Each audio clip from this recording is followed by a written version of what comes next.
interview. Fabien Grolleau and Ewen Blain talk Guardian of Fukushima graphic novel. March 11 marks 12 years since a record-breaking earthquake led to the Fukushima nuclear power plant disaster.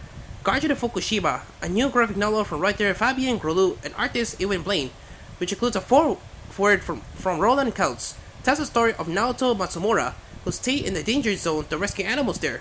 The movie graphic novel, which mixes biography and fantasy, shows how an everyday person can choose to do something extraordinary as Matsumura saves dogs, cats, farm animals, and even the ostriches.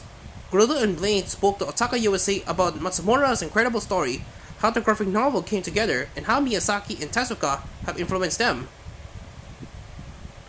What drew you to Naoto Matsumura's story? Many subjects and questions are intertwined in this story. First, the terrible, threefold catastrophe of Fukushima, the earthquake, tsunami, and nuclear accident, the importance of this episode in the contemporary world and its ecological questions, but above all, Naoto's courage and humanity. A lonely man stands in a devastated world. One might believe in a classic science fiction story, but no, it's reality. It was very touched by the fact that Naoto's actions were carried out by someone so normal, who is not an activist, who doesn't have a basic bias on the nuclear issue or the animal question. His reaction to the horror of the situation is very beautiful, very human. That doesn't mean that if he had been an anti-nuclear or an animalist activist, they would have diminished the impact of his act, but let's say that it makes his approach even more universal and more moving. Why did you decide to blend Japanese folklore with the real events in your graphic novel? We wanted to show that when a part of the planet is affected by such disasters, it becomes close to humans. Of course, we think first of the human victims, then of the ecological disaster, but it is also a cultural disaster. The imagination is touched, and we think that in Japan, it is a very important part of the culture which was affected by nuclear power. They lived during Hiroshima. It is also for religious or philosophical reasons stemming from Japanese Shinto culture that Naoto wants to save the animals.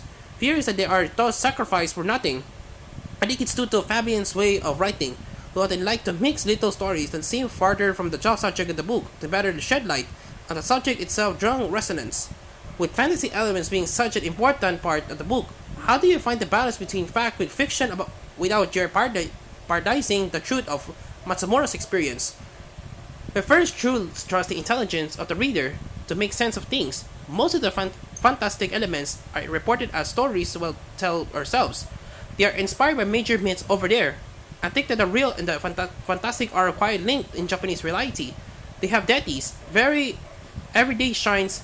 It's also an aspect that we wanted to show. It's almost normal to show that fantastic creatures suffer. The first time I discovered Naoto Matsumura was during a photo report by Antonio Pagnota, a journalist and photographer who went to the forbidden zone of Fukushima to do a report for the online newspaper media part. These photos were great and immediately made me want to write about the Matsumura fight. During the writing, my sources of information were the book that its namesake Antonio Pagnota later wrote, The Last Man from Fukushima. Numerous visible reports of internet video channels, and I read, watched, listened to all the interviews Naoto gave about this fight, especially when he came to France to support the anti-nuclear movement. The words that I make him say in the graphic novel about his fight come from these interviews, and then added research on the disaster itself and on Japanese mythology. I'll sprinkle with my imagination. There is a large part of assumed fiction in our work. How does Miyazaki and Tezuka influence your work? Both are very important to us. Miyazaki for his imagination, Tezuka for the richness of his stories, and his genius for storytelling in comics. When we introduce elements of the fantastic into our story, it was by thinking of them at their respective works in which ecological questions are major themes. During our first exchanges with Fabien, we were looking for a bridge between his writing and my drawing. Very naturally and quickly, these two authors arrived in the discussion as they fed our respective paths. As for me, I grew up with these influences, first in television, then with the arrival of paper manga when I was a teenager in France. They are two major influences in my construction of drawing. If you called me for Matsumura, what would you like to say to him? Bravo and thank you for his fight and his example. I will first ask him about his health. I hope that the most irradiated man in the world is well, and incidentally, what we thought of the book. We always hope when we write about someone real to have respected his person, his thoughts, and his struggles. Thank you for the depth of your commitment of these animals, drawn to the horror of the Fukushima disaster.